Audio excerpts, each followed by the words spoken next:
So mga tol, kakatapos lang po ng laban sa Texas, USA sa pagitan ni Vergel Ortiz versus Erickson Lubin. Ang inaasahan po naman nanalo sa laban na yan si Ortiz.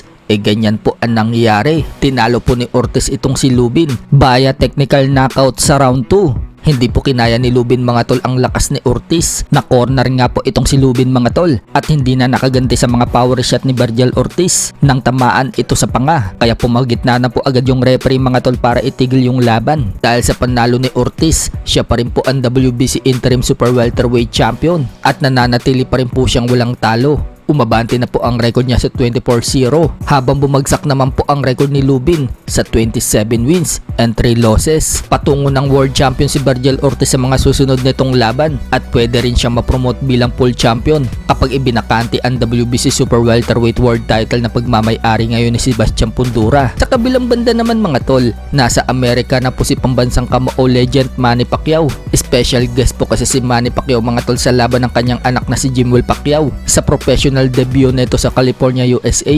At hindi natin alam mga tol kung may malaking laban ng pinaghahandaan si Pacquiao. Agad po kasi siyang tumakbo kasama ang team niya. Matatandaan na nag-announce na po si Manny Pacquiao na sa January 24 na ang kanyang pagbabalik sa ring. Pero hindi pa malinaw mga tol kung sino ang makakalaban.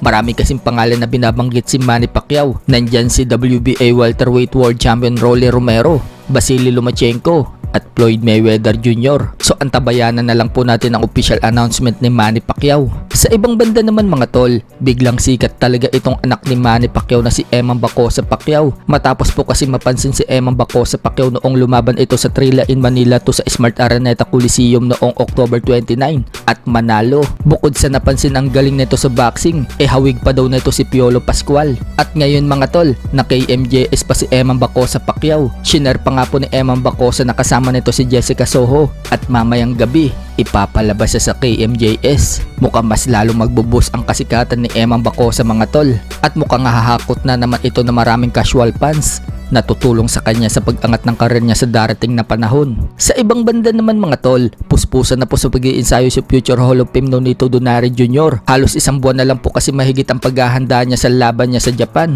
kontra dito kay Seiya Tsutsumi para sa WBA World Bantamweight Championship. Kasalukuyan pong nasa Cebu ngayon si Donaire mga tol at doon siya nag-iinsayo. So sana maipanalo ni Donaire mga tol ang laban niya pag nasungkit niya ang titulo. Pangatlo na siya sa pinakamatandang world champion sa buong kasaysayan sa boxing. Sa iba pang balita mga tol, former 3 Division World Champion Janrell Casimero, sinabing hintayin daw natin siya at babawi daw siya sa susunod na laban. Samantala, matapos pumatalo ni Vincent Astrolabio kahapon sa Amerika kontra kay Katsuma Akitsugi ng Japan, kung saan knockout po ang sinapit ni Astrolabio sa round 7 at 5 beses siyang bumagsak sa body shot. Nagsalita na nga po itong si Astrolabio. Sinabi niyang salamat daw sa lahat ng nagdasal at sumuporta sa kanya. Hindi man daw niya nakuha ang panalo, pero panalo pa rin naman daw siya sa puso nating lahat.